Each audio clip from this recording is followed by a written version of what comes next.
destroy invaders, and even repair damage. 20th century living looks easy. Yet without this invisible army of cells, we'd never survive beyond infancy.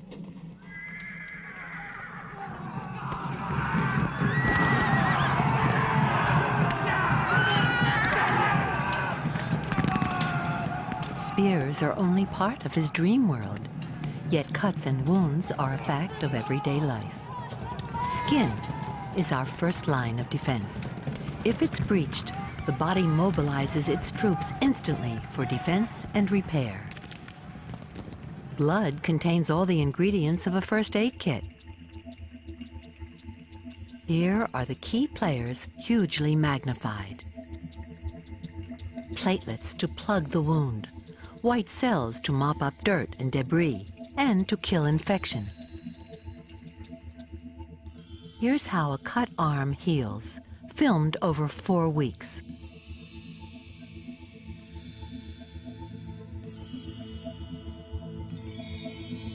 We'd all die young if it weren't for this rapid mending process. Healing starts in our bones. This is where the body manufactures its defense and repair brigade. Bone marrow is the birthplace of specialist shock troops that patrol in the blood. First into action are tiny cells called platelets. They charge through the blood vessels to plug the wound. Without them, we'd bleed to death from the tiniest scratch. At top right is a mass of red blood cells forming a clot. They're trapped in a microscopic network of fibers which form in the blood wherever there's a cut. The clot stops blood from leaking out and germs from getting in. Alerted to the damage, white cells in the blood now move up into the front line.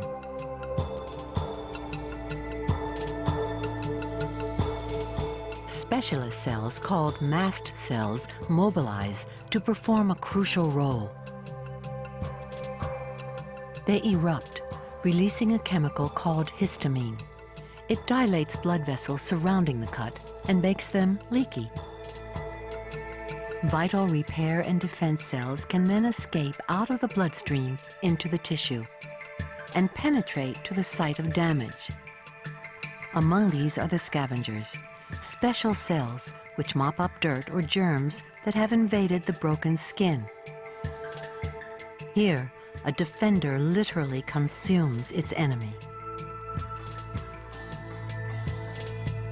These cells and the resulting casualties appear as pus on the outside of the wound. They make a cut look nasty, but it's a sign that the body is being repaired. So too is the scab on the skin's surface. Under this protective cover, healing and regrowth can begin. This special cell doing its dance of the 7 veils is called a pericyte. It's on its way to a scene of damage. The pericytes knit together to form a sheet of new skin at the surface of the wound. At the same time, skin cells in the deepest layers are stimulated to grow faster, to replace the ones which have been lost. This ball of cells will smooth out to form a new layer of skin.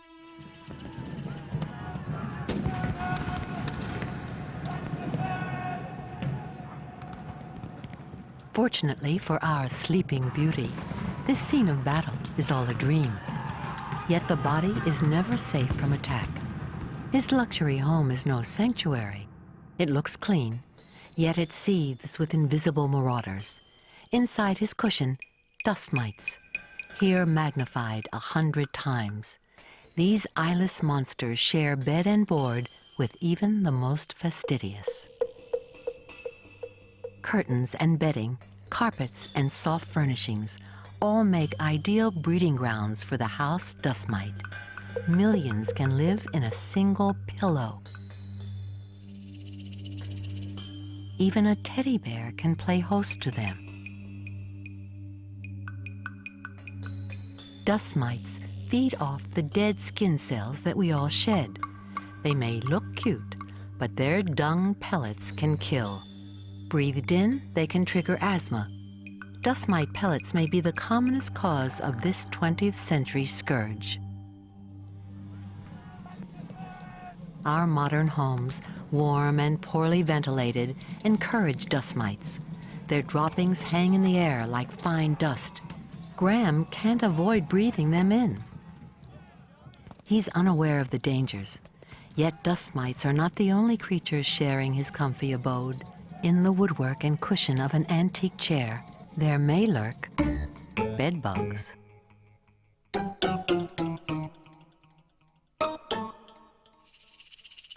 Birds roosting in the roof also bring lice with them. They get into our homes and feed off us in bed. Our pets, too, carry lodgers, fleas, which also feed off human blood. Cat fleas merely make us itch, but fleas can spread killer diseases, typhus and plague. In the Middle Ages, the Black Death killed 1/3 of the population of Europe. It was spread by the flea.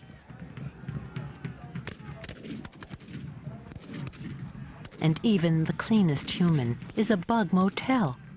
Tiny lodgers live in the roots of our eyelashes and crowd in the pores around our noses. This is a human mite, hugely magnified. And at the top end of this whisker, another mite slithers round the hair on an afternoon stroll. In the warm air of Graham's kitchen, millions of even tinier organisms are also looking for board and lodging.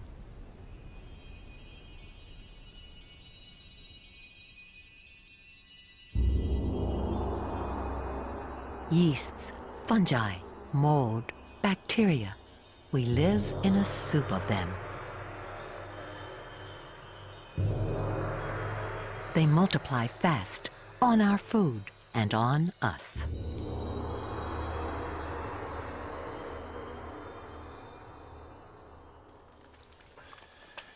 Graham may feel refreshed, but he's still not clean. Soap and water will remove dust and grime, but all this scrubbing still leaves behind billions of yeasts and bacteria, permanent residents of the human skin. This ghostly imprint reveals the colonies of bacteria which survive on your hand and flourish, even after a thorough scrub.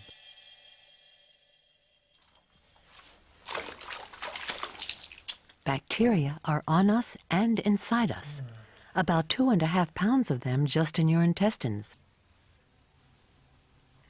Face, neck, and armpit have the highest count.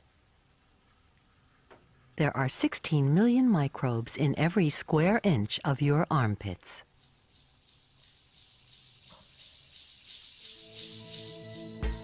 To seek out these microorganisms, we fly down into the unfamiliar landscape of the human skin, magnified thousands of times.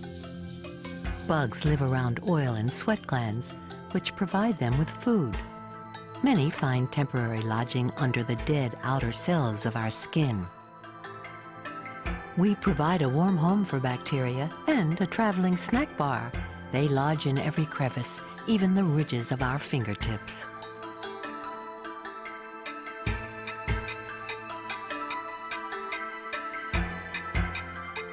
Fungi do best in moist environments, feet and groin. Bugs between our toes give themselves away by releasing pungent gases. These smelly organisms belong to a family of bacteria which cheesemakers add to brie to provide its ripe smell. Our resident bacteria pay for their keep. They protect us by preventing harmful bugs from taking hold. Living on our skin are deadly microbes, Staphylococcus and Streptococcus. Should they get into the bloodstream, both can kill. Our microscopic allies defend us. They make antibiotics which keep killers at bay. Every hour of every day, these friendly microbes are waging chemical warfare on our behalf. They are the advance guard of the body's inbuilt defense mechanisms. And Graham, though he doesn't know it, is now putting his own defenses to the test. Leaving behind the seething communities with which he shares his home, he's heading for some fresh air.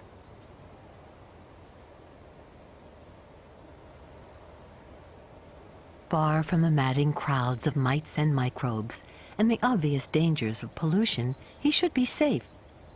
Yet Graham's body defenses remain on the alert. His first line of defense is his skin, his tough, waterproof coat. The outer layer peels off daily, shedding bugs and dirt. But to live, there must be holes in this armor, to hear and see, to eat and breathe. Each vulnerable orifice has its own protection. Hairs in his ears keep out dirt. Earwax is a sticky grave for bugs. Tears contain a powerful antiseptic. We rarely get eye infections. His nose is another weak point in his armor. Hairs in the nostrils trap some invaders. And in the nasal passages, mucus immobilizes bugs. Millions of microscopic hairs called cilia capture debris to protect our sensitive airways. But some things escape these defenses. Our lungs are a vulnerable battleground. Asbestos fibers, pollen and dust, waste from the factory chimneys, tar from cigarette smoke, all may slip through to clog up the lungs. In this idyllic spot, the air looks clean and healthy, but Graham hasn't left his problems behind.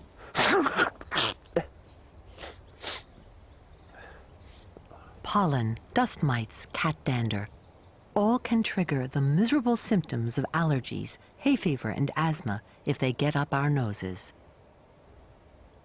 Scientists believe that allergies are a 20th century affliction.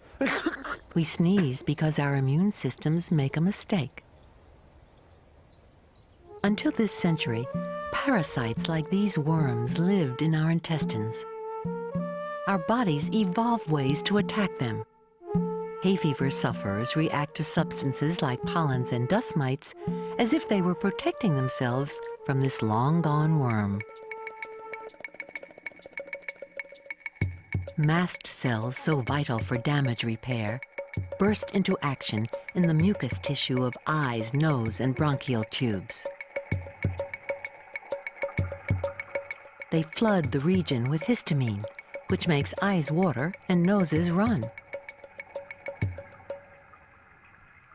The miserable symptoms of hay fever are a case of mistaken identity.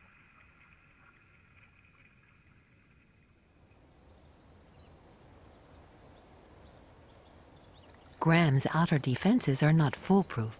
His skin is tough, but it may suffer harm. Without the sun, there would be no life on Earth. Yet UV radiation can burn and age our skin.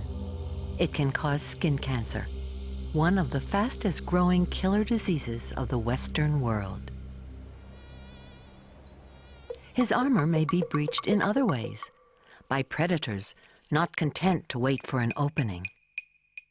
Blood-sucking insects spread diseases. They inject parasites into the bloodstream, which colonize liver, kidneys, and brain. Malaria and sleeping sickness kill thousands in the developing world.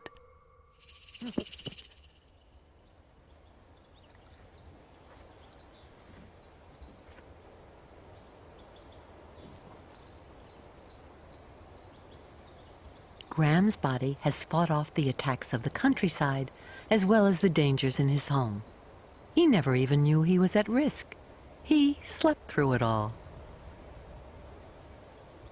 2 million years of evolution have seen to it that he'll survive if he falls off his bike or cuts himself while shaving. The healing process goes on all the time. After an exhausting afternoon, Graham joins his friends for an evening drink. The bar's another place for a couch potato to park himself and have a well-earned rest. But now he could really be in trouble. It's the perfect environment to catch something nasty. Humans are sociable creatures.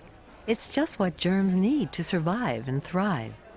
Germs are man's only remaining predator. In a crowded bar, it's hard not to inhale other people's breath, along with other pollutants.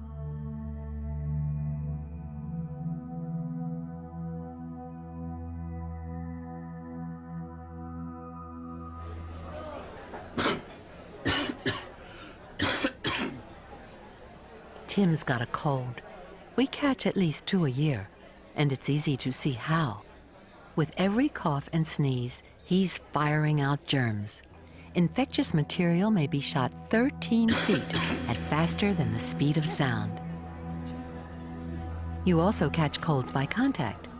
They are more likely to be passed on by touch than by coughs and sneezes.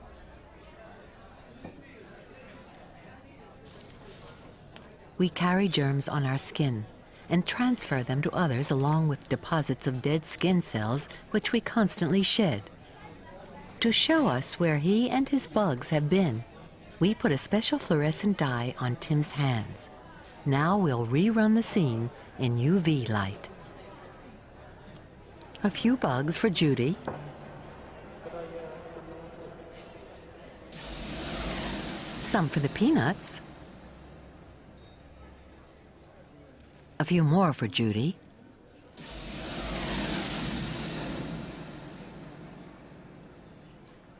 And here go a few more to the bartender.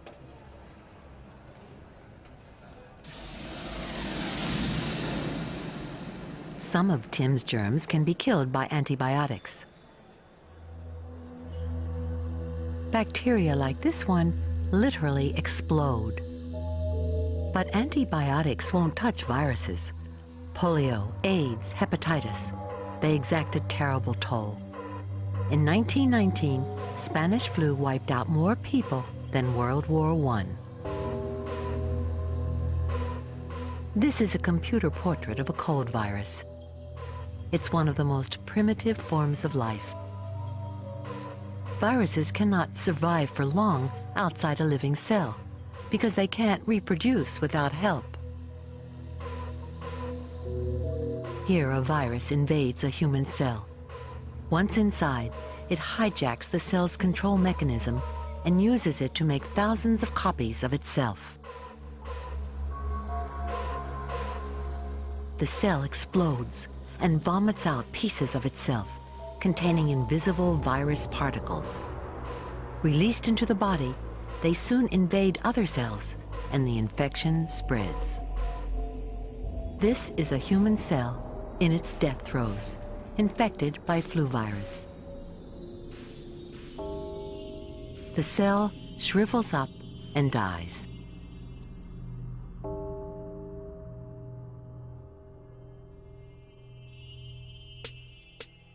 At this stage of infection, the body's ultimate defense systems are on red alert. Special white cells have their own route around the body, a second circulation system called the lymphatic system. These cells use this highway to patrol the body, constantly on the lookout for invaders. They may take direct action or return to a lymph gland to raise the alarm. White cells have their own highways and their own headquarters. Here's the inside of the tonsil, where a host of white cells are waiting for action. Each plays a special role. It's a two-pronged attack: chemical warfare and hand-to-hand fighting.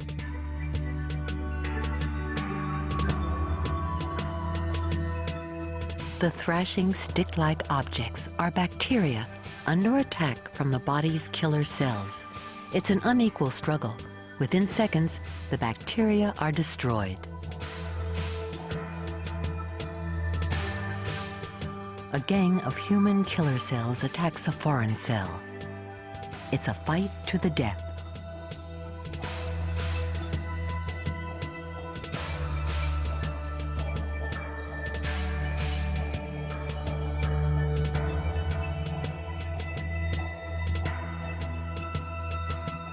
Here, a white cell is ensnaring bacteria.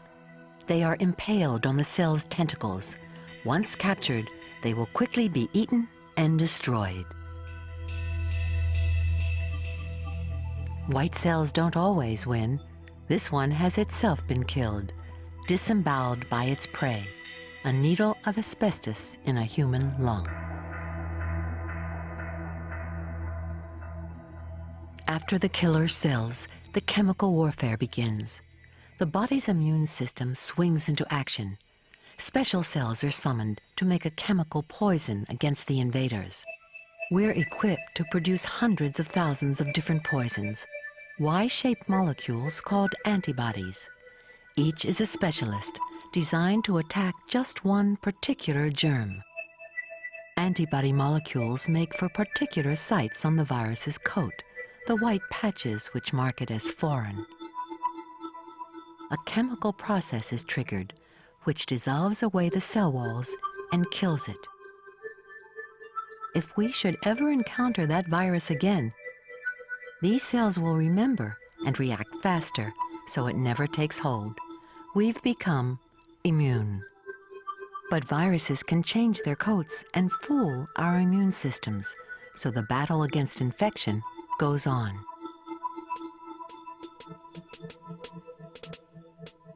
Every hour of every day, our bodies fight for survival.